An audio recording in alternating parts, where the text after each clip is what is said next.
Paul Barris got a few impressions himself today when, just for a few minutes, he became a Blue Angel.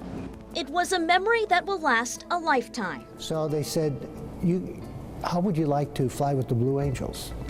And I had been taking flying lessons, so I was working on my pilot's license. I said, are you kidding?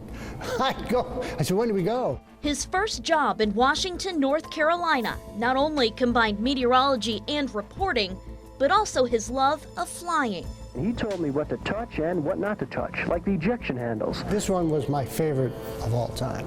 This was my first job. It was probably in the spring of 1976. Paul boarded an A-4 Skyhawk with Lieutenant Niall Craft at Cherry Point Marine Station. He got me into the airplane and strapped me in. I remember the one thing they told you as they're strapping you in for the ejection seat. You see that that yellow thing on the bottom there? Don't touch that. And with a camera in hand, they were off. And the first thing he did, we get down the runway, and he tells me, he said, we're going to do a high-performance takeoff. I didn't know what that meant. First, we were to use a high-performance takeoff. I'm shooting outside as we're going down the runway, and all of a sudden, the plane gets about 5 feet off the ground, and then all of a sudden, goes up like that. So immediately, the camera that's looking outside is in my lap. Not much about the flight surprised Paul. We did every maneuver the Blue Angels do, except we didn't do it in formation. We just did it by ourselves. So we did all the spirals, the barrel rolls. That didn't bother me.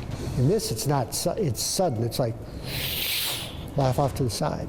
So all of a sudden, you see your stomach on the wingtip, and you say, come back. And there's no describing it. Lieutenant Craft even let Paul try his hand at flying the two-seater. But it was a blast, something that obviously I'll never forget. Paul had many favorite segments over the years, including Space Camp.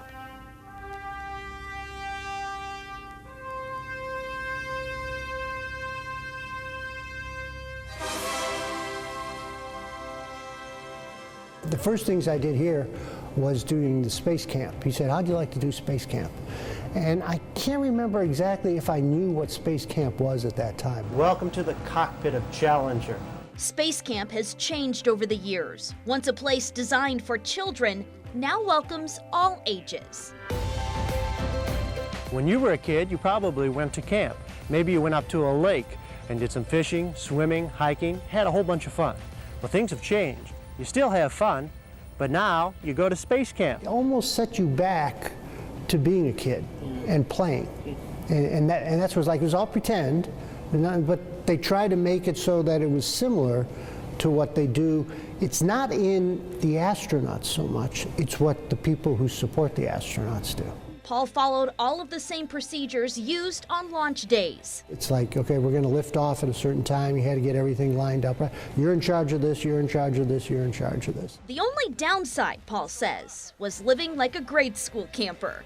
We went through the whole routine. The only negative thing on it was Michael and I looked at each other and said, why did we stay in the dorm? We should have gone to a hotel. I'm not really sweating here. This is all makeup.